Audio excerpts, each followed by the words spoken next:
Boiling then peeling an egg cleanly has always been hit or miss for me. So I was really excited a couple weeks ago when I came across a video from Kenji Lopez-Alt, and it opened my eyes to a step that I have been doing wrong all along. So let's test it out today. So it all boils down to this. So the key to this method is to bring your water up to the boil before adding your eggs. This is the step that I've always been getting wrong. I always added the eggs to the pot, covered them with water, and brought them to a boil. And that causes the eggs to stick more to the shell when you try and peel them. This method works so much better. Oh, and if you're new here, I'm Doug, and thanks for watching this video.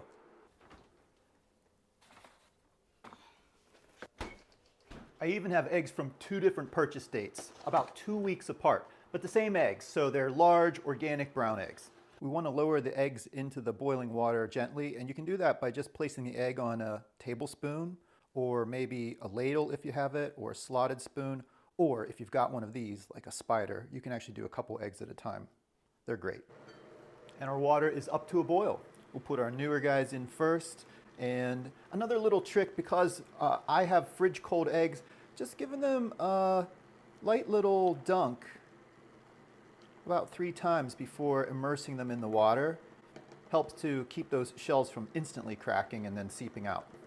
I'm also going to cut the heat to save a little bit on the energy, cover them, and set my timer. And I have a trusty little egg timer from years past. And although it doesn't have anything to do with peeling the egg, I'm going to pull each egg out after 6, then 8, then 10, then 12 minutes, just to show you how you can set your yolks to your desired consistency at home.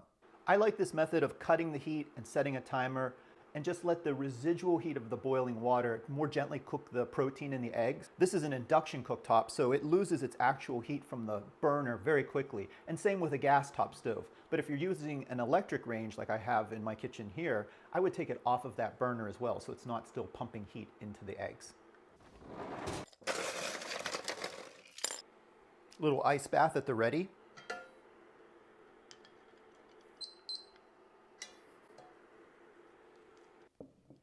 Let's see how easily these shells peel off. Moment of truth. And also really nice, nobody had a major crack or fissure when they were boiling. All right, we're going to start with our 6-minute egg. And the best method that I've seen is to start your crack on the sort of fat end where there's an air pocket, and then the narrow end.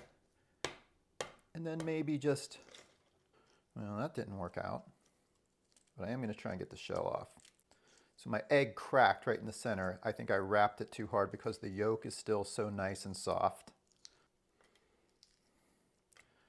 The shell peels off easily. Another clean shell, nice big pieces. Let's go for our last one. Shell is coming right off. Beautiful. So through this demonstration of 4 eggs at different times, here's what we found. Every egg peeled very well, no matter if it was 2 weeks old or a little bit newer. A lesson learned for Doug: if you are boiling a soft cooked egg, be a little more gentle on your tapping method. So thanks again to Kenji Lopez-Alt for opening my eyes on how to boil my eggs the right way so the shells come off easily.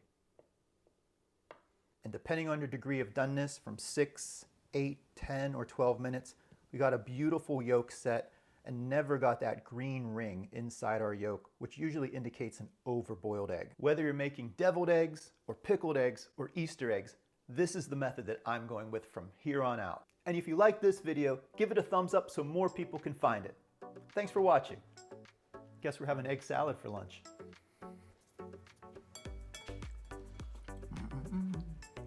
Shells, shells.